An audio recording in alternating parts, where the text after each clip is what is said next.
Assalamualaikum warahmatullahi wabarakatuh. Hari ini Ustazah Nurul akan sambung pelajaran fiqh, iaitu pelajaran ketiga bahagian air. Okey, kat sini murid-murid akan dapat menyatakan bahagian air dan pengertiannya, menyatakan jenis-jenis air yang boleh digunakan untuk bersuci. Okey, first kita akan belajar dulu ada berapa bahagian air. Bahagian air ada 5. Kat sini air mutlak, air musyammas, air mustakmal, air mutanajis dan last sekali air muqayyad. Okey, mula-mula untuk unit 1 kita akan belajar air mutlak. Okey, air mutlak ni apa? Maksud dia air yang suci lagi menyucikan. Okey, kat sini saya terang sikit. Air yang suci lagi menyucikan ni maksudnya air tu dia dah bersih, dah suci, dan dia lagi menyucikan tu maksudnya dia boleh digunakan untuk bersuci. Okey, kat sini ada 1, 2, 3, 4, 5, 6, 7, 8 jenis air mutlak. Okey, yang pertama air mata air, yang kedua air sungai, yang ketiga air hujan, yang keempat air paip, seterusnya air perigi, air embun, air salji, air laut. Okey, itu yang terakhir.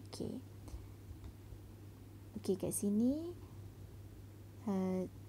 latihan Ustazah akan bagi kat Google Site, nanti jawab kat sana je. Okey, seterusnya unit 2 air musyammas. Okey, air musyammas ni apa? Maksud dia air yang berada di dalam bekas logam selain emas dan perak yang terdedah kepada panas matahari. Okey, kat sini dia kata bekas logam. Ingat, kalau air di dalam bekas logam kita biarkan kat luar terdedah dengan panas matahari, itu kita panggil dia air musyammas. Okey, kat sini murid tanya, Ustaz, bolehkah air ini digunakan untuk berwuduk? Boleh, tapi hukumnya makruh. Kenapa makruh? Sebabnya air panas yang terdedah kepada cahaya matahari di dalam bekas logam akan mendatangkan penyakit kulit. Okey, maksudnya air yang terdedah tu adalah air yang bahayalah. Tu sebab hukum dia adalah makruh. Walaupun dibolehkan, tapi dia akan mencecaskan kulit kita. Maksudnya dia akan bawa penyakit. Okey, seterusnya yang unit ketiga air mustakmal. Okey, apa yang dimaksudkan dengan air mustakmal? Air yang telah digunakan bagi mengangkat hadas dan kurang daripada 2 kolah. Okey, kat sini maksud dia air ni kita dah guna dah. Contoh kita ambil wuduk kan, air wuduk, kita buka paip, kita ambil wuduk, bawah tu air baki kita tu kita biar je masuk dalam baldi. Lepas tu kita nak ambil wuduk lagi, kita pakai air dalam baldi tu. Itu maksudnya air mustakmal lah. Okey, air mustakmal adalah suci, tetapi tidak boleh digunakan untuk menyucikan dan mengangkat hadas. Okey, kita boleh kalau nak mandi biasa ke apa, kita boleh je ambil air dalam baldi tu. Tapi kalau kita nak ambil wuduk, kita nak mandi wajib, tak boleh. Dia tidak dibenarkan lah, sebab dia kira tak sah, sebab dia bukan air yang suci dah. Okey, jimatkan penggunaan air semasa berwuduk. Okey, yang keempat air mutanajis. Okey, air mutanajis ni air apa? Air yang kurang. Dia ada dua keadaan. Dia ada dua maksud. Air yang kurang daripada 2 kolah dan terkena najis. Yang kedua, air yang bercampur najis walaupun lebih daripada 2 kolah apabila berubah warna salah satu daripada 3 sifat. Maafkan Ustazah, apabila berubah salah satu daripada 3 sifat, iaitu warna, bau dan rasa. Okey, air mutanajis ni dia ada 2 keadaan. Satu, kalau sesuatu, contoh air dalam baldi kan, lepas tu tiba-tiba kita nampak ada tai kucing dalam baldi tu, itu air mutanajis.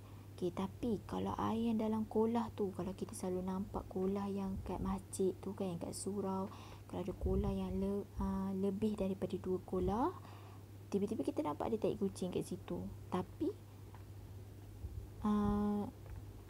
tai kucing tu menjadikan air dalam kolah tu berubah warna. Contoh air dalam kolah tu jadi warna kuning.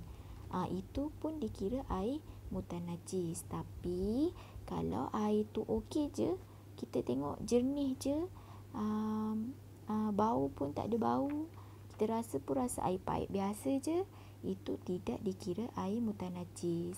Ingat ni kalau lebih 2 kolah.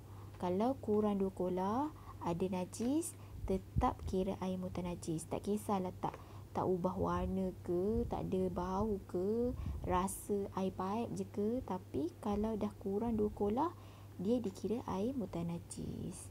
Okey, contoh-contoh najis. Kat sini kita boleh tengok darah, bangkai, benda yang keluar daripada kubur dan dubur, arak, ni babi. Kalau kita bahasanya khinzir. Okey, kat sini contoh kalau ada darah ke, kalau ada bangkai ke, tiba-tiba burung mati dalam air kan, dalam air yang dalam kolah yang kurang daripada 2 kolah tu, kiranya itu dikira air mutanajis. Okey. Air mutanajis tidak suci dan tidak boleh digunakan untuk bersuci. Tidak sah bersuci menggunakan air mutanajis. Okey, kat sini kita dapat lihat air mutanajis ni dia tidak suci. Sebab tadi kalau kita guna juga air yang ada bangkai ke, ada tahi ke, dia kotor lah. Air tu jadi air yang kotor dan tidak sah kalau kita ambil wuduk pakai air tu pun. Okey, seterusnya sentiasa menjaga kebersihan alam sekitar. Okey, akhir sekali, air muqayyad. Okey, air muqayyad ni apa? Air ni suci tetapi tidak menyucikan. Okey, air ni suci je. Kalau kita nak minum boleh, nak guna boleh, tapi untuk menyucikan, untuk kita berwuduk ke, untuk kita mandi wajib ke, dia tidak boleh. Okey, contoh-contoh air muqayyad. Contohnya air kelapa, segala jenis air lah, segala jenis air macam air teh, air kopi, air jus, air strawberry, air Milo, semua tu kira air muqayyad. Lepas tu dakwat yang cair tu pun dikira air muqayyad juga. Dan air sekali air Milo. Okey, amalkan. Okey, tahukah anda firman Allah, Auzubillahi minasyaitonirrajim, wa yunazzilu alaikum minas sama'i ma'an liyutahhirakum bih. Maksudnya, dan Allah SWT menurunkan kepadamu hujan dari langit untuk menyucikan kamu dengan hujan itu. Hujan adalah rahmat Allah untuk semua makhluk. Kat sini Allah dah cakap dah, kenapa Allah turunkan hujan tu? Untuk kita menyucikan dirilah. Air sekali sunat minum dalam keadaan duduk. Okey, setakat ni itu saja untuk soalan Ustazah akan upload di Google Site.